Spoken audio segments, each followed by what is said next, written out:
بسم اللہ الرحمن الرحیم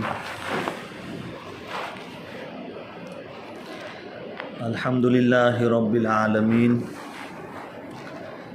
والصلاة والسلام علی سید المرسلین سیدنا و مولانا محمد وعلی آلہ و اصحابہ و ازواجہ اجمعین اما بعد اعوذ باللہ من الشیطان الرجیم بسم اللہ الرحمن الرحیم یا ایہا الذین آمنوا ادخلوا فی السلم کافہ ولا تتبعوا خطوات الشیطان انہ لکم عدو مبین۔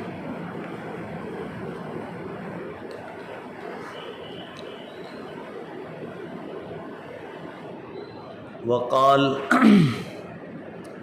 الاسلام یعلو ولا یعلی علیہ۔ صدق اللہ العظیم وصدق رسولہ النبی الکریم ونحن علی ذلک لمن الشاہدین والشاکرین والحمد للہ رب العالمین۔ محترم بزرگوں، اللہ رب العزت نے یہ دنیا بنائی اور دنیا کی ہر چیز کو بنایا۔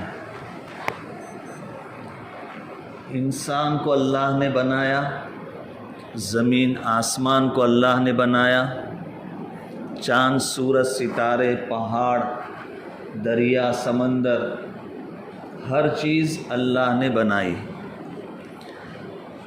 ہر چیز کے خالق اللہ ہے اور ہر چیز کے مالک اللہ ہے۔ ہر ایک پر اللہ کی حکمرانی ہے۔ ہر چیز میں اللہ رب العزت کا حکم سب سے اوپر اور سپریم رہے گا۔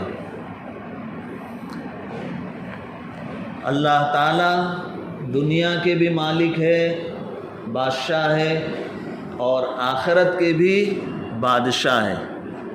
قیامت کے دن جب ساری سلطنتیں اور حکومتیں ختم ہو جائے گی، دنیا ٹوٹ پھوٹ کر ختم ہو جائے گی، سب انسان ایک میدان میں جمع کر دیے جائیں گے، وہاں اللہ تعالیٰ پوچھیں گے لمن الملک اليوم، بتاؤ آج حکومت کس کی ہے؟ سب کہیں گے للہ الواحد القہار، ایک اکیلا اللہ، اس کی بادشاہت اور اس کی حکومت۔ اس دنیا کے اور دنیا کے بعد کی زندگی آخرت کے مالک اور حاکم صرف اور صرف اللہ ہے۔ اللہ نے یہ زمین بنائی، اس زمین پر اللہ کا حکم چلتا ہے۔ اللہ کی مرضی کے بغیر ہوا کا کوئی جھونکا نہیں چلتا، درخت کا کوئی پتا ہلتا نہیں، سب کچھ اللہ کی مرضی سے ہوتا ہے۔ کسی کے چاہے کچھ نہیں ہوتا، رب العالمین جو چاہتے ہیں، دنیا کے پالنہار کی جو مرضی ہے وہی ہوگا، دنیا میں بھی اور آخرت میں بھی۔ قرآن میں اللہ فرماتے ہیں وَمَا تَشَاءُونَ إِلَّا أَن يَشَاءَ اللَّهُ رَبُّ الْعَالَمِينَ، تمہارے چاہے کچھ نہیں ہوتا، رب کی مرضی سے ہوتا ہے، رب کے چاہنے سے ہوتا ہے۔ یہ بارش کا برسنا، ہواؤں کا چلنا، دھوپ کا نکلنا، آسمان میں سورج کا طلوع ہونا، غروب ہونا، چاند کا چھوٹا بڑا ہونا، گھٹنا بڑھنا، دن کا آنا جانا، رات کا آنا جانا، سب کچھ اللہ کے حکم پر ہوتا ہے۔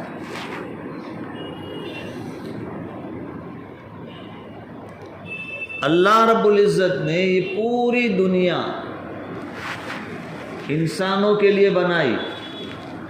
دنیا کی ہر چیز انسان کی خدمت میں، اس کی سروس میں، اس کی سیوا میں لگی ہوئی ہے۔ انسان کو اللہ تعالیٰ نے اپنی عبادت کے لیے بنایا۔ کہ میری مان کر زندگی گزارنا ہے۔ رب چاہی زندگی ہو، من چاہی زندگی نہیں، میری مان کر زندگی گزارنا ہے۔ اب اللہ رب العزت نے احکام دیے انسان کو کیا کرنا ہے اور کیا نہیں کرنا ہے۔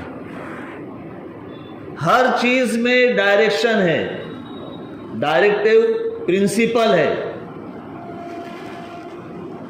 انسان کو اس کی پابندی کرنی ہے۔ گزشتہ جمعہ جیسے بات آئی تھی حلال اور طیب خوراک کے سلسلے میں کہ جو بھی احکام اللہ کے ہیں وہ سب کچھ ہمارے نفع کے لیے، ہماری حفاظت کے لیے اور ہماری بقا کے لیے ضروری ہے۔ اگر ہم ان احکام پر عمل کرتے ہیں تو ہم صحت مند رہیں گے، ہم محفوظ رہیں گے اور ہم باقی رہیں گے۔ اگر عمل نہ ہوا تو ہم برباد ہو جائیں گے، ناکام ہو جائیں گے، بیمار ہو جائیں گے اور ختم ہو جائیں گے۔ ہماری صحت اور ہماری بقا کے لیے بھی یہ ضروری ہے کہ پیدا کرنے والے اللہ کے احکام اور اس کے ڈائریکشن کے اوپر زندگی گزاری جائے، عمل کیا جائے۔ اللہ تعالیٰ نے یہ احکام انسانوں کو بتانے کے لیے دو سلسلے چلائے، ایک کتاب اللہ اور دوسرا رسول اللہ۔ اللہ نے اپنے پیغمبر دنیا میں مبعوث فرمائے، اللہ نے ان پیغمبروں پر اپنی کتابیں نازل فرمائی، ان کتابوں کی تعلیم پیغمبر نے دی، اللہ کے قوانین اور اللہ کے احکام انسانوں کو پہنچائے بھی، سمجھائے بھی، تاکہ انسان اللہ کے ان احکام پر عمل کر کے اپنی صحت کو برقرار رکھ سکے اور اپنی حفاظت کر سکے اور دنیا آخرت کے اعتبار سے کامیاب ہو سکے۔ چنانچہ ہمارے آقا سید المرسلین حضرت محمد صلی اللہ علیہ وسلم جب دنیا میں مبعوث ہوئے تو دنیا پوری کی پوری انارکی کے عالم میں تھی، جس کی لاٹھی اس کی بھینس، کوئی قانون نہیں، کوئی نظام نہیں، کوئی دستور نہیں، کوئی آئین نہیں، کوئی کانسٹیٹیوشن نہیں۔ ہر طاقتور کمزور کو دباتا تھا اور ایک دوسرے کے حقوق کو سلب کرنا ایک معمولی چیز تھی۔ ہر طرف دنگا فساد، آنتک، ہر طرف بھید بھاؤ اور ہر طرف ظلم ہی ظلم نظر آتا تھا۔ انسانیت تباہ ہو رہی تھی۔ اس وقت میں اللہ رب العزت نے اپنے پیغمبر حضرت محمد صلی اللہ علیہ وسلم کو رحمت للعالمین بنا کر دنیا میں مبعوث فرمایا۔ انہوں نے اللہ کے احکام لوگوں کو بتلائے، لوگوں کو پہنچائے اور انسانوں پر احسان عظیم کیا اور رہتی دنیا تک محسن انسانیت قرار پائے کہ جو انارکی پھیلی ہوئی تھی یہ تمام کی تمام چیزوں کو درست کیا، انسانوں کو آپس میں بھائی بھائی بنایا، ان کے درمیان عدل اور انصاف کی فضا قائم کی۔ پوری دنیا میں آپ رحمت بن کر چھا گئے اور قرآن نے اعلان کر دیا وَمَا أَرْسَلْنَاكَ إِلَّا رَحْمَةً لِّلْعَالَمِينَ کہ آپ تمام جہاں کے لیے رحمت بنا کر بھیجے گئے، انسانوں کے لیے، انسانوں کے تمام طبقات کے لیے تمام برادری کے لیے، تمام جاتی کے لیے، تمام انسانوں کے لیے آپ رحمت بنا کر بھیجے گئے، تمام جانوروں کے لیے آپ رحمت بنا کر بھیجے گئے، زمین آسمان کے لیے آپ رحمت بنا کر بھیجے گئے۔ وَمَا أَرْسَلْنَاكَ إِلَّا رَحْمَةً لِّلْعَالَمِينَ۔ رحمت للعالمین، محسن انسانیت، سید المرسلین حضرت محمد صلی اللہ علیہ وسلم جو دین لے کر کے دنیا میں تشریف لائے، اس کا نام ہے اسلام۔ اسلام اللہ کا پسندیدہ اور مقبول دین اور مذہب ہے۔ ان الدین عند اللہ الاسلام، مقبول دین اللہ کے یہاں اسلام ہے۔ وَمَن يَبْتَغِ غَيْرَ الْإِسْلَامِ دِينًا فَلَن يُقْبَلَ مِنْهُ، اسلام کو چھوڑ کر کوئی دوسرا دین اگر اختیار کرتا ہے تو وہ ہرگز قبول نہیں کیا جائے گا۔ جو اللہ کو قبول نہیں، وہ ہم اللہ کے بندوں کو قبول نہیں۔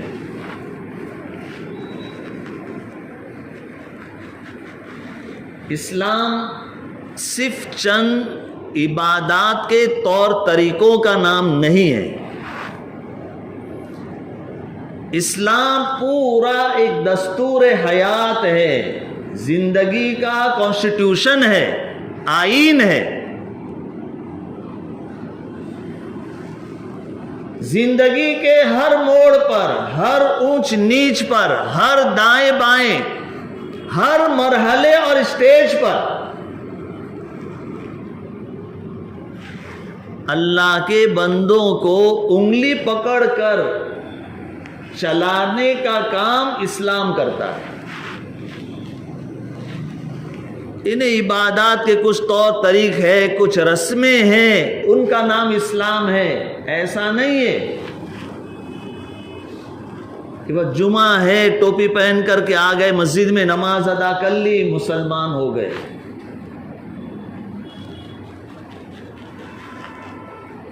کھانے میں گوشت کھا رہے ہیں تو مسلمان ہو گئے۔ کچھ رسم و رواج، کچھ طور طریق، اس کا نام اسلام نہیں ہے۔ اسلام دستور حیات ہے، زندگی کے تمام حصے، تمام شعبے، اس بارے میں ہدایات اور گائیڈ لائن اللہ کی طرف سے جو حضرت محمد صلی اللہ علیہ وسلم لے کر تشریف لائے، اس کا نام اسلام ہے۔ وہ سارے ڈائریکٹیو پرنسپل، رہنما ہدایات، وہ تعلیمات جو اللہ کے رسول حضرت محمد صلی اللہ علیہ وسلم لے کر تشریف لائے ہیں، ان تمام احکامات اور پرنسپل کے اوپر عمل کرنے کا نام اسلام ہے۔ کہ اپنے آپ کو اللہ کے حوالے کر دینا، سپرد کر دینا، سرنڈر ہو جانا، کہ جو اللہ کہیں گے اسی پر عمل کریں گے، جو اللہ کے رسول نے راستہ بتایا ہے اسی پر عمل کریں گے، چاہے ظاہری طور پر اس میں ہمارا نقصان ہو۔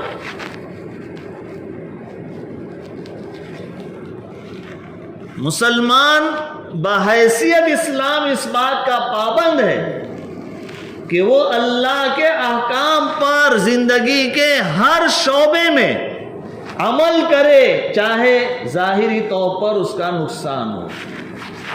مثال ہے، اللہ تعالیٰ نے سود کو حرام قرار دیا ہے۔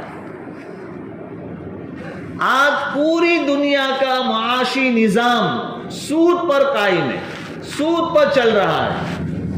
بہت ساری چیزوں میں انسان قانونی طور پر مجبور ہے کہ وہ سود کا حصہ بنے۔ مثال کے طور پر قانونی طور پر مجبور ہے کہ اس کو یہ چیز حاصل کرنے کے لیے فکس ڈپوزٹ کرنا پڑے گا، مجبور ہے۔ وہ فکس ڈپوزٹ کرنے پر مجبور ہے، مجبوراً اس نے فکس ڈپوزٹ کیا. فکس ڈپوزٹ پر آنے والا سود یہ حرام ہے. مسلمان یہ سود نہیں لیتا. اس کو حکم ہے کہ وہ اپنی ذات پر اس کو خرچ نہیں کر سکتا، وہ غریبوں میں تقسیم کر دے بلا نیت ثواب کے. ظاہری طور پر مسلمان کا اس میں نقصان ہے، لیکن پھر بھی مسلمان اپنا نقصان ہوتے ہوئے بھی اس پر عمل کرے گا کہ سود حرام ہے، ذاتی طور پر میں استعمال نہیں کروں گا چاہے میرا نقصان ہو. آج کی دنیا میں شراب کا کاروبار سب سے نفع بخش کاروبار ہے. جوئے کا اڈا چلانا سب سے نفع بخش کاروبار ہے، اور مسلمان وہ کاروبار نہیں کرتا ہے اس لیے کہ اسلام نے اس کو منع کیا ہے. ظاہری طور پر نقصان اٹھا رہا ہے، لیکن مسلمان اللہ کے احکام کا پابند ہے. مسلمان اللہ کے احکام پر عمل کرے گا چاہے ظاہری طور پر اس کو نقصان ہو. تو مسلمان اسلام کا پابند ہے، اسلامی احکام کا پابند ہے.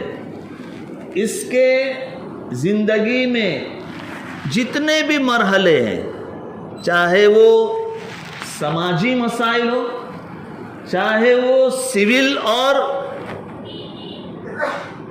شہری مسائل ہو، فوجداری مسائل ہو، اس کی شادی بیاہ سے متعلق یا اس کی عبادات سے متعلق یا اس کے عقائد سے متعلق، زندگی کے تمام شعبے، ان تمام شعبے میں وہ اسلام کا پابند ہے، اسلامی قانون کا پابند ہے، اسلامی احکام کا پابند ہے. دنیا کا کوئی بھی قانون اس قانون کے ساتھ اگر ٹکراتا ہے تو مسلمان دنیا کے اس قانون کو توڑے گا، اسلام کے قانون پر عمل کرے گا. یہ وہ حقیقت ہے کہ جس کو دنیا کی ہر انصاف پسند حکومت تسلیم کرتی ہے اور ہر انسان کو اپنے مذہبی معاملات کے اندر آزادی دیتی. دنیا کی ہر انصاف پسند حکومت مذہبی معاملات میں انسان کو آزادی دیتی ہے. ہمارا ملک ایک بڑا جمہوری ملک ہے، دنیا کے مانے ہوئے جمہوری ممالک میں سے ہمارا ملک ہے. اس جمہوری ملک میں بھی مذہبی آزادی از روئے دستور تمام ہندوستانیوں کو حاصل ہے. دستور کی دفعہ 25 خاص طور پر اسی لیے ہے کہ اس ملک کے رہنے والے ہر شہری کو مذہبی آزادی حاصل ہے. وہ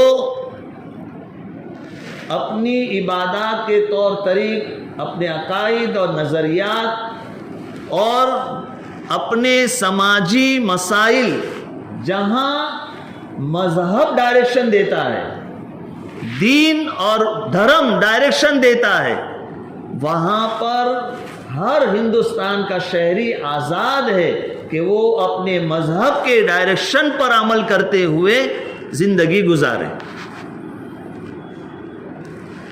تمام دنیا میں تمام انصاف پسند حکومت اپنی عوام کو، اپنے شہریوں کو مذہبی آزادی دیتی ہے. ہمارا ملک ہندوستان بھی دستوری طور پر ہندوستان کے ہر شہری کو مذہبی طور پر آزادی دیتا ہے. اس لیے اگر ہندوستان کا کوئی شہری اپنی زندگی کے کسی بھی مسئلے میں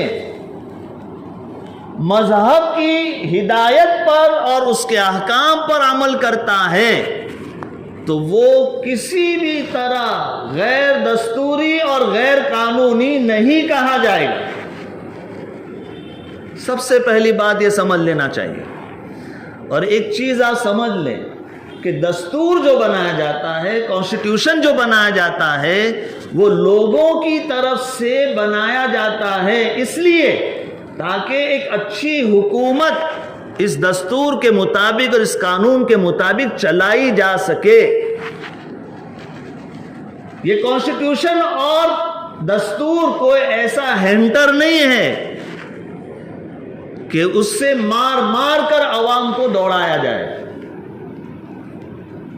آج کچھ لوگ ظالم، ظلم پسند دستور کا معنی یہ سمجھتے ہیں کہ ہم جو ہے اس ہینٹر سے لوگوں کو مجبور کریں کہ ہم جیسا کہے ویسا تم کو چلنا ہے، ویسا تم کو دوڑنا ہے، ویسا تمہیں اٹھنا اور بیٹھنا ہے.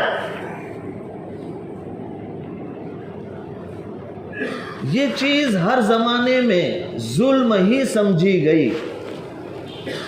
انسان کے بنیادی جو حقوق ہے، جو فنڈامنٹل رائٹس ہے، اس میں مذہبی آزادی بنیادی طور پر دنیا کی ہر انصاف پسند حکومت کے درمیان مسلم ہے.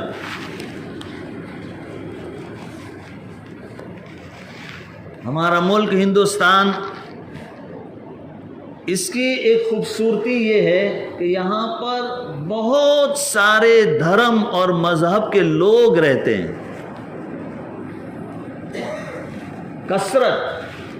بہت کثرت سے یہاں پر مذہب اور دھرم پائے جاتے ہیں. جاتی، برادری، ہر طبقے کے، ہر جاتی کے، ہر دھرم کے، بھات کے لوگ، وبھن جاتیوں کے لوگ ہمارے ملک ہندوستان میں رہتے ہیں. اور اتنے مذہب اور اتنی جاتی اور اتنے کسٹمز اور کلچر رکھنے والا ملک، پھر سب انسانی بنیادوں پر ایک ہو کر کے محبت، الفت، پریم، شانتی کے ساتھ اس ملک میں رہتے ہیں. یہ اس ملک کا حسن ہے. اتنے مذہب اور اتنے دھرم ایسا بہت کم کسی ملک میں ہے دنیا میں. کثرت میں وحدت، یعنی اتنے سارے مذہب کے لوگ، اتنے سارے کلچر اور اتنی ساری جاتی کے لوگ ایک ملک میں اتنی محبت کے ساتھ، الفت کے ساتھ، انسانی ہمدردی، پیار، محبت کے ساتھ میں رہتے ہیں. یہ اس ملک کا حسن ہے. یہاں پر ہر مذہب کا آدمی اپنے مذہب پر عمل کرتا ہے اور دوسرا اس کو ڈسٹرب نہیں کرتا. یہاں پر بہت ساری جاتی ہے، بہت ساری جاتیاں، ان کے اپنے طور طریقے، رسم و رواج، وہ سب اپنے رسم و رواج پر، اپنے طور طریق پر زندگی گزارتی ہے. کتنے سارے کسٹمز، کتنے سارے ریلیجن، کتنے سارے کلچر اس ملک میں ہیں، لیکن پھر بھی سب کے سب ایک ہو کر محبت اور پیار کے ساتھ میں زندگی گزارتے ہیں.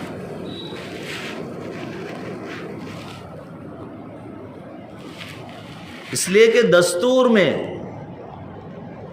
تمام کو آزادی دی گئی ہے، تمام کو ان کے رائٹس اور حقوق کی حفاظت کی گارنٹی دی گئی ہے. اگر کوئی ایک طریقہ اور ایک قانون سب کے لیے کر دیا جائے گا تو سب کے سب لوگ ڈسٹرب ہوں گے. اس ملک کا جغرافیہ اور اس ملک کا جو اسٹیٹس ہے، جو صحیح صورتحال اس ملک کی ہے، اس کے حساب سے سب کے لیے ایک قانون کو لاگو کرنا، یہ اس ملک کی روح کے خلاف ہے.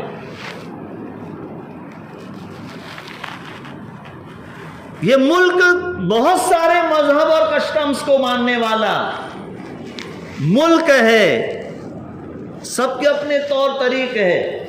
اگر آپ نے کوئی ایک قانون سب کے لیے کر دیا تو تمام کے تمام لوگ پریشان ہوں گے، اور جو ملک ایک پریم اور محبت اور سدبھاونا کے ساتھ میں چلتا ہے اس میں فرق آ جائے گا۔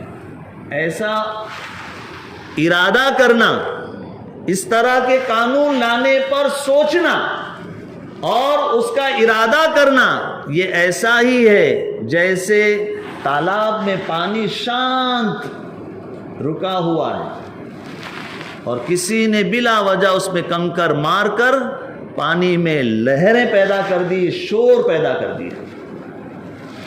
اگر کوئی ظالم اور ملک کا غدار، ملک کو نقصان پہنچانے والا یہ سوچتا ہے کہ میں اس شانت تالاب میں کنکر مار کر اس میں شور پیدا کر دوں، اس میں طوفان برپا کر دوں، لہروں میں بھونچال کھڑا کر دوں، ملک میں بھونچال آ جائے، ایسی کوئی بات کر دوں، تو وہ اس ملک کا محسن نہیں ہے، اس ملک کا غدار ہے۔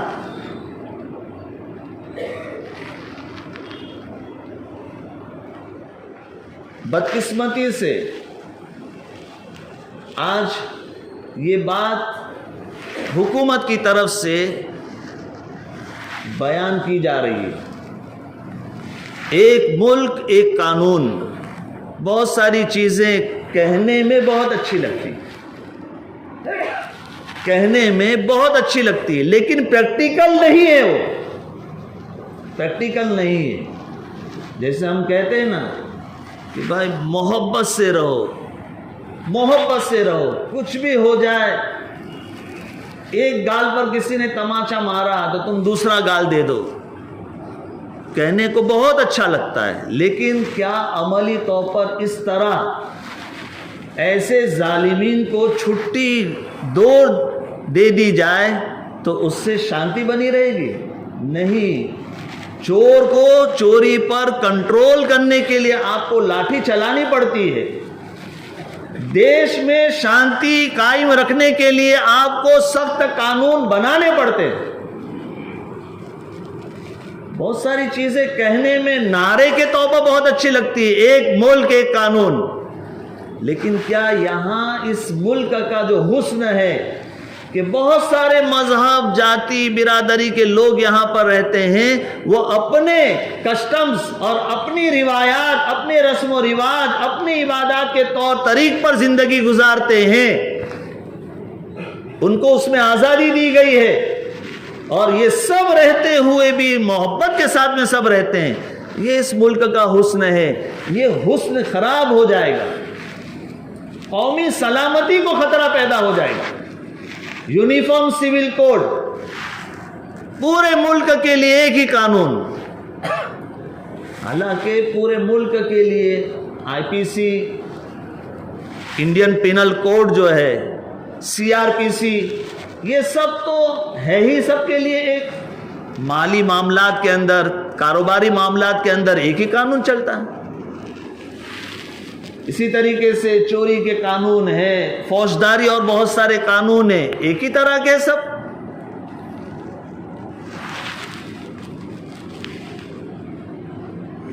کچھ چیز جہاں پر دستور نے آزادی دی ہے، اس میں سب کو قانونی طور پر اپنے مذہب کے طور طریق پر عمل کرنے کا حق ہے۔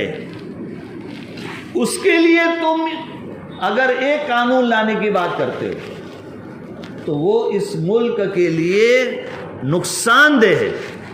اس قانون کا لانے والا، اس کی نیت خراب ہے، وہ یہ ملک کا بھلا نہیں چاہتا۔ اور بدقسمتی اس ملک کی یہ ہے کہ لوگوں کو یہ باور کرایا جاتا ہے، یہ یقین دلایا جاتا ہے کہ یہ صرف جو ہے اس کی مخالفت کرنے والے مسلمان ہیں، کہ مسلمانوں کو ہی نہیں چاہیے بس۔ حالانکہ ایسا نہیں ہے۔ ناگالینڈ اور نارتھ ایسٹ کے علاقوں میں اس کو لاگو کیا جا چکا اور اس کے برے نتائج دیش نے دیکھے ہوئے ہیں. اور آج بھی اگر اس کی کوشش کی جاتی ہے تو صرف ملک کا مسلمان پریشان نہیں ہوتا ہے، مسلمانوں سے زیادہ اور دوسری برادری طبقات پریشان ہوتے ہیں. بہت سارے آدیواسی، یہ آدیواسی آپ نے نام سنا ہوگا، الگاؤ وادی، مئو وادی، یہ سب کون لوگ ہوتے تھے؟ یہ جنگلات اور وہاں پہاڑوں میں رہنے والے جو اس ملک کے ساتھ رہنا نہیں چاہتے. الگاؤ وادی، ہم کو تمہارے ساتھ نہیں رہنا ہے. تو انہوں نے اس کے لیے ہتھیار بھی اٹھائے اور بہت انہوں نے اس ملک کے ساتھ لڑائی لڑی ہے، یہ سوچ کر کہ نہیں ہم تمہارے ساتھ نہیں رہ سکتے، ہم اپنے جنگلات اور اپنی زمینوں کے بادشاہ ہیں. جنگل اس معاملے میں ہم پر کوئی حکومت کرنے نہ آوے، ہم ہی اس کے بادشاہ ہیں. تو حکومت نے ان کو بہت سمجھا بجھا کر کے، بہت اطمینان دلا کر کے کہ آپ کے حقوق کو سلب نہیں کیا جائے گا، آپ کی آزادی کو چھینا نہیں جائے گا، آپ کو ہر طرح سے جو ہے آزاد رکھا جائے گا، ڈسٹرب نہیں کیا جائے گا، آپ کے جو رسم و رواج ہے، طور طریقے، اس کی بھی پوری کی پوری تمہیں آزادی رہے گی. یہ سب جو ہے ان کے ساتھ میں ایگریمنٹ کر کے کسی طرح ان کو مطمئن کر کے حکومت میں شامل کیا گیا. اب جب UCC آئے گا، یونیفارم سول کوڈ آئے گا، تو کیا ان کے وہ حقوق ڈسٹرب نہیں ہوں گے؟ یقیناً جو ہے پورے ملک کے اندر ایک زبردست بھونچال آ جائے گا، ہر طرف سے جو ہے مخالفت کی آوازیں بلند ہوں گی. ہو سکتا ہے پھر وہ لوگ ہتھیار اٹھا لیں تو قومی سلامتی کو خطرہ ہو جاتا ہے. مسلمان بھی اس کا ویرودھ کرے گا، لیکن یہ کہنا کہ صرف مسلمان ہی اس کا ویرودھ کرتے ہیں، یہ سراسر غلط ہے. مسلمانوں میں بھی غدار قسم کے لوگ ہوتے ہیں جو اس کی موافقت کرتے ہیں، اس کے لیے لیٹر لکھتے ہیں. ندا خان جیسے ہو، سنی مسلم پرسنل لا بورڈ بھی ایسا کرتا ہے. وہ مسلمان جو اسلام کی تعلیمات پر عمل کرنے کے لیے ہر قسم کا نقصان تک برداشت کرنے کو تیار ہو جاتا ہے، وہ مسلمان کسی طریقے سے ایسے قانون کو تسلیم نہیں کرے گا جو قانون اسلام کے قانون سے ٹکرائے گا. اور یہ سیدھی صاف سی بات ہے کہ مسلمان بحیثیت مسلمان اس بات کا پابند ہے کہ وہ ایسے قانون کو توڑے. کسی طرح اس کو قبول نہیں کیا جائے گا، کسی طرح اس کو تسلیم نہیں کیا جائے گا. دستور کے اندر ایک دفعہ ہے ڈائریکٹیو پرنسپل دفعہ 44، اس کے اندر جو ہے یہ ڈائریکشن دیا گیا ہے کہ حکومت کو ایسا کرنا چاہیے کہ سب کے لیے سمان قانون ہو، ایک قانون ہو. وہ ڈائریکشن دے رہا ہے. اسی کو ہمیشہ مدعا بنا کر کے حکومت کوشش کرتی ہے کہ یونیفارم سول کوڈ لایا جائے. ہماری اور ہر انصاف پسند ہندوستانی شہری کی ہمیشہ یہ آواز رہی ہے کہ دستور میں سے اس دفعہ کو نکال دو. ہمیشہ اسی دفعہ 44 کو لے کر کے یہ مدعا کھڑا ہوتا ہے اور دیش میں بھونچال آتا ہے، اور زبردستی اپنی کرسی کے لیے، اپنی سرکار بنانے کے لیے کوئی ظالم حکمراں بلا وجہ دیش کا ماحول خراب کرتا ہے. اسی دفعہ 44 کا حوالہ دے کر اس کو ہی دستور سے نکال دیا جائے، اور ان کو بس یہ سمانتا کے لیے ڈائریکٹیو پرنسپل کی دفعہ 44 آرٹیکل 44 ہی نظر آتا ہے ہمیشہ. ذرا 44 سے آگے بڑھ کر کے دیکھیں.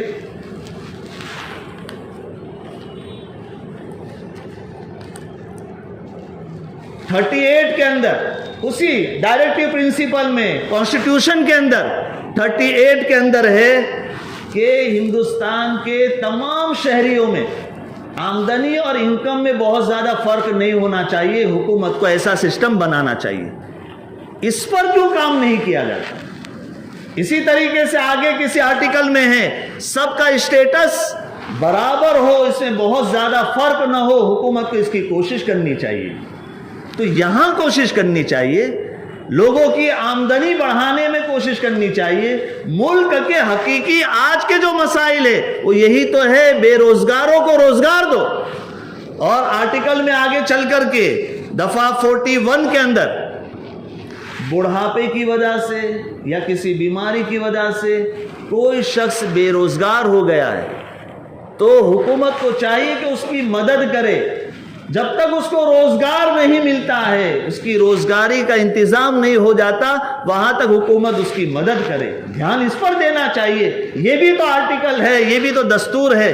اسی طریقے سے نشے پر پابندی لگنی چاہیے۔ صحت کے لیے جو چیزیں مضر اور نقصان دہ ہیں، حکومت کو ایسی پالیسیاں بنانی چاہیے، قانون بنانے چاہیے کہ اس پر پابندی لگ جائے۔ کیا حکومت اس پر کبھی کام کرتی ہے؟ وہ تو شراب کی دکانوں کے لائسنس دھنا دھن ایشو کرتی ہے۔ تو دوسرے بھی ڈائریکشن دستور کے اندر دیے گئے ہیں اور وہی اسی لائن کے اندر ہے جس لائن میں دفعہ 44 ہے۔ تو دفعہ 44 ہی ہمیشہ نظر کیوں آتا ہے؟ ہماری یہ مانگ ہے اور ہمیشہ یہ مانگ رہی ہے، بلکہ ابھی جو لا کمیشن ہے یہ 22واں لا کمیشن ہے، 21واں لا کمیشن، اس نے اس بات کو تسلیم کیا تھا کہ یونیفارم سول کوڈ اس ملک کے ماحول کے اور اس ملک کے مزاج کے، اس ملک کی روح کے خلاف ہے، آستھا کے خلاف ہے، اس لیے اس کو جو ہے کسی طریقے سے لاگو نہیں کیا جا سکتا۔ یہ رپورٹ کر کے اس نے فائل کو بند کر دیا تھا۔ اب یہ 22واں لا کمیشن آیا، اس نے پھر اس فائل کو اوپن کیا۔ پردھان منتری بھوپال میں کھڑے ہو کر کے کہتا ہے کہ ایک ملک ایک قانون، یہ سب 2024 کی تیاریاں، یہ صرف ملک میں ایک طرح کا ماحول خراب کرنا۔ اس لیے جس چیز سے ملک کا ماحول خراب ہوتا ہو اس چیز کو ہی دستور سے نکال دینا چاہیے۔ دفعہ 44 آرٹیکل 44 کو دستور سے نکال دینا چاہیے، اس لیے کہ وہ روح کے خلاف ہے ہندوستان کی۔ یہ ملک بہت ساری جاتی، برادری، دھرم کے ماننے والوں کا ملک ہے اور اس ملک کی سلامتی اسی میں ہے کہ سب کو ان کے طور طریق، رسم و رواج، ثقافت، تہذیب، عبادات کے طور طریق، دھرم کے ریت رواج، اس کے اندر پوری آزادی دی جائے۔ اگر ان کی آزادی کو سلب کیا جاتا ہے تو قومی سلامتی کو خطرہ ہے۔ جو چیز قومی سلامتی کے لیے خطرہ بن جائے اس کو اس آرٹیکل کو نکال دینا چاہیے۔ اور اس سے نقصان کیا ہوتا ہے؟ ملک کی بدنامی ہوتی ہے۔ ہمارے ملک کا حسن اور خوبصورتی پوری دنیا میں یہ ہے کہ اتنے سارے مذہب رکھنے والا ملک پھر بھی ایک ملک ہے، سب محبت کے ساتھ میں رہتے ہیں، سب ایک دوسرے کا انسانی ہمدردی اور انسانی بنیادوں پر احترام رکھتے ہیں۔ یہ ہمارے ملک کا حسن ہے، کثرت میں وحدت۔ یہ حسن اور یہ خوبصورتی اور اس باغیچے کی رونق کو جو ختم کرنا چاہتا ہو اس کو اس کے ارادوں سے باز رکھنا، یہ ہر ہندوستان کے شہری کی ذمہ داری ہے۔ اور مسلمان اس معاملے میں بہت زیادہ بیدار رہتا ہے تو مسلمان بھی اس کے لیے آواز اٹھاتا ہے۔ لیکن یہ نہیں کہ صرف مسلمان، ایسا نہیں، اس مسلمان سے بھی زیادہ کم تعداد میں سکھ ہے۔ سکھوں نے بھی اس کی مخالفت کی، اور بہت سارے آدیواسی، ابھی سب نکل کر کے آئیں گے انشاءاللہ۔ اور ان طبقات کے جو لیڈر ہیں ان کی بھی ایمانداری کا تقاضا یہ ہے کہ یو سی سی کے جو خطرات ہیں اپنی قوم اور اپنی برادری کو ان خطرات سے آگاہ کرے اور اس کی مخالفت کے لیے وہ سرکار کے سامنے ان کو کھڑا کرے۔ تو مسلمان بھی مخالفت کرتا ہے اس لیے کہ یہ اس دیش کی روح کے خلاف ہے. ایسے ہندوستان کے اور بہت سارے طبقات ہیں وہ بھی اس کی مخالفت کرتے ہیں. لیکن مسلمانوں کو ایک چیز ہمیشہ دھیان رکھنی چاہیے. جہاں مسلمان غلطی کرتا ہے, ہمیشہ غلطی کرتا ہے, دیکھو کوئی بھی ایکشن ہوتا ہے, کوئی عمل ہوتا ہے, اس کے جواب میں بھی کوئی عمل ہوتا ہے جس کو رد عمل اور ری ایکشن کہا جاتا ہے. ہمیشہ ہم مسلمانوں کو اپنی دماغ کی بتی روشن رکھنی چاہیے کہ یہ دیکھنا چاہیے کہ یہ عمل کس مقصد سے کیا گیا ہے, کس پروگرام کے تحت کیا گیا ہے. ابھی یہ یو سی سی کا مدعی ہے, یہ کس پروگرام کے تحت کیا گیا ہے, اس کو کیوں ابھی کھڑا کیا گیا. ہم جانتے ہیں دیش کا ماحول خراب کرنے کے لیے اور مسلمانوں کو ایک طرف کر کے دوسری برادریوں کو اکٹھا کرنے کے لیے کہ تمام کے تمام ہندو جو ہے نا وہ اکٹھا ہو جائے اور مسلمان کو کاٹ دیا جائے.